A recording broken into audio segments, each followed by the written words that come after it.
What do people mean when they say the culture feels off? Well, the culture is the environment of your organization. Now, if you're like myself, you can smell when a storm is coming, but for most of us, we can recognize that there are signs. The air feels different. There might be a smell for some of us. We can see the storm clouds approaching, so we know that the environment is changing. And this is what it means when the culture feels off. We can tell a storm is approaching. So what do you do when you can tell a storm is approaching? Well, you start to prepare for what is to come or what could come. Maybe that's closing windows. Maybe it's moving a car undercover, pulling clothes off the clothesline, moving furniture. You're preparing for the worst case scenario because you don't know what's coming, but you can tell, you can feel that the environment is shifting. And when we do that, we start to self-preserve. We get into our preservation mode.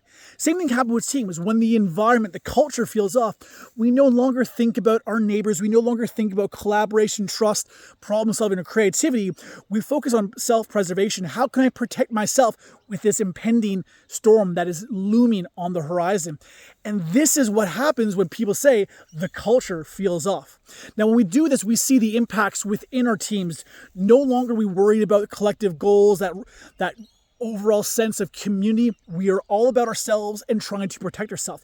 And that is never good for the customer experience or for the bottom line.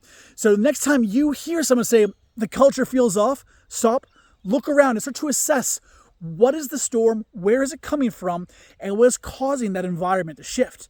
Because culture is king.